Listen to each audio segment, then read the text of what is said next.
బాలీవుడ్ బాద్షా షారుఖ్ ఖాన్ సినిమాలకు దేశవ్యాప్తంగా ఎంత క్రేజ్ ఉంటుందో మనం ప్రత్యేకంగా చెప్పాల్సిన అవసరం లేదు. ఆయన నటించిన కొన్ని చిత్రాలు కల్ట్ క్లాసికల్గా నిలిచిపోయాయి. అలాంటి వాటిలో దిల్ వాలే దుల్హనియా లే జాయేంగే సినిమా ఒకటి. షారుఖ్ ఖాన్, కాజల్ ప్రధాన పాత్రలో నటించినటువంటి ఈ రొమాంటిక్ మూవీ 1995 అక్టోబర్ 20న ప్రేక్షకుల ముందుకు వచ్చింది. బ్లాక్ బస్టర్ హిట్గా నిలిచింది. తెలుగులో డబ్బై ఇక్కడ కూడా విజయం సాధించింది. కొన్ని థియేటర్లో సంవత్సరానికి పైగా ఆడింది. ఇక్కడ మరో ఆశ్చర్యకరమైన విషయం ఏంటంటే ముంబైలోని మరాఠా మందిర్ అనే థియేటర్లో ఇప్పటికీ కూడా ఆ సినిమా ఆడుతోంది. అంటే దాదాపు 28 సంవత్సరాలుగా దిల్ వాలే దుల్హనియా లే జాయేంగే షోలు వేస్తూ వస్తున్నారు. ఏ రోజు ఈ మూవీ షో వేయకుండా ఆపలేదు.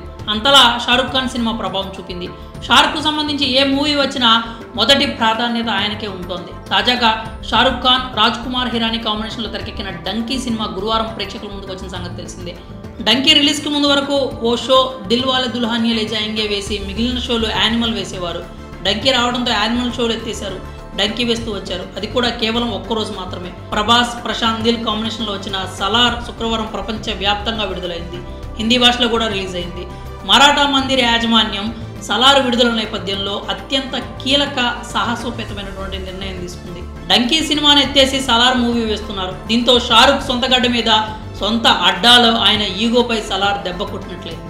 ఇంతకు ముందు థియేటర్ల విషయంలో డంకీకి సలార్కు మధ్య పోటీ నడుస్తూ వచ్చింది. నార్త్లో పైరవీలు చేసి సలార్కు థియేటర్లు ఎక్కువ రాకుండా చేశారని, వాటిని డంకీకి వాడుకున్నారన్న టాక్ కూడా నడుస్తోంది. ఇటువంటి సమయంలో బాలీవుడ్ కింగ్ ఖాన్ సొంత అడ్డాలో ఎదురు దెబ్బ తగిలినట్టయింది.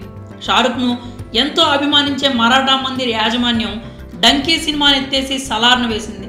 ఈ దెబ్బను షారుఖ్ ఫ్యాన్స్ అస్సలు ఊహించి ఉండరని అంటున్నారు. మరి ముంబైలోని మరాఠా మందిర్లో షారుఖ్ ఖాన్ సినిమా ఎత్తేసి సలార్ సినిమా ప్రదర్శించడంపై మీ అభిప్రాయాలు ఏంటో కామెంట్స్ రూపంలో తెలియజేయండి.